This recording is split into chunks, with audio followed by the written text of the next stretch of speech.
বাংলাদেশের দ্বিতীয় সংসদ কোনটি জানেন? হ্যাঁ, ঠিক ধরেছেন, ঢাকা বিশ্ববিদ্যালয়ে কেন্দ্রীয় ছাত্র সংসদ, যাকে সংক্ষেপে বলা হয় ডাকসু। আর এখানেই লেখা হয় ইতিহাস। সেই থেকে ডাকসুকে বলা হয় ছাত্র রাজনীতির সূতিকাগার। ভাষা আন্দোলন, ৬ দফা দাবি, ১৯৬৯ সালের গণ অভ্যুত্থান কিংবা ৯০-এর এরশাদ বিরোধী আন্দোলন, একটার পর একটা আন্দোলনের জন্ম হয়েছে এই ডাকসুর বুকে।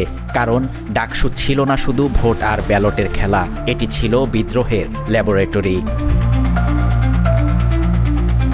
ডাকসু নির্বাচনের অতীত ইতিহাস সম্পর্কে হয়তো অনেকেরই জানা নেই।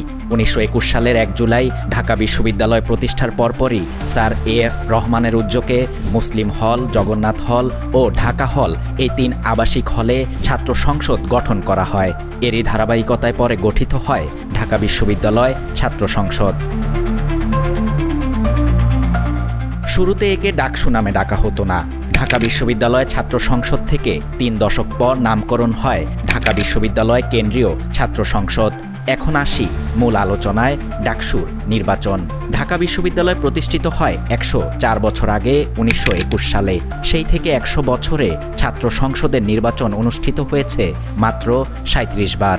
বাংলাদেশ স্বাধীন হওয়ার পর ৫৪ বছরে নির্বাচন হয়েছে সবচেয়ে কম মাত্র ৭ বার। ১৯২৪-২৫ সালে ডাকসুর প্রথম ভিপি মনোনীত করা হয়েছিল।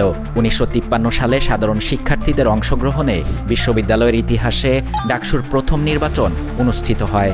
ডাকসুর প্রথম ভিপি নির্বাচিত হন এস.এ. বারী এবং জিএস নির্বাচিত হন জুলমত আলী খান। বাংলাদেশ স্বাধীন হওয়ার পর ১৯৭২ সালে ডাকসুর সহসভাপতি হিসেবে নির্বাচিত হন বাংলাদেশ ছাত্র ইউনিয়ন থেকে মুজাহিদুল ইসলাম সেলিম এবং সাধারণ সম্পাদক নির্বাচিত হন মাহবুবুর জামান।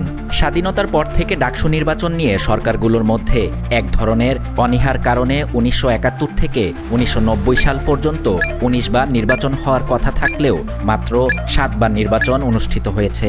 তারপর ১৯৯১ থেকে ২০১৯, এই ২৮ বছরে ডাকসু নির্বাচন একেবারে অমাবস্যার চাঁদ হয়ে যায়। এরপর ২০১৯ সালে হাইকোর্টের রায়ের পর ডাকসু নির্বাচন অনুষ্ঠিত হলেও ছাত্রলীগের কর্মকাণ্ডের কারণে নির্বাচনটি প্রশ্নবিদ্ধ হয়। ঢাকা বিশ্ববিদ্যালয়ের মধুর ক্যান্টিনের সামনেই ডাকসু ভবনের নিচতলায় আছে ডাকসু সংগ্রহশালা। বাংলাদেশের সামগ্রিক ইতিহাসের স্থির চিত্র সংরক্ষণ করা হয়েছে এই সংগ্রহশালায়। এ যেন ইতিহাসের টাইম ক্যাপসুল। ডাকসুর গঠনতন্ত্রে বলা হয়েছে, ডাকসু নির্বাচনের পর মাত্র ১ বছর পর্যন্ত এই সংসদের কার্যকারিতা থাকবে। ১ বছর পর যদি ডাকসু নির্বাচন না হয় তবে ৩ মাস পর্যন্ত এর কার্যকারিতা থাকবে। এরপর আপনা আপনি ডাকসু বাতিল হয়ে যাবে। আর কেবল নিয়মিত ছাত্ররাই ডাকসুর কর্মকর্তা কিংবা সদস্য হতে পারবে। যদি ডাকসুর কর্মকর্তা নির্বাচিত হওয়ার পর কারো ছাত্রত্ব শেষ হয়ে যায় তবে সঙ্গে সঙ্গে ডাকসু থেকে তার পদ বাতিল হয়ে যাবে।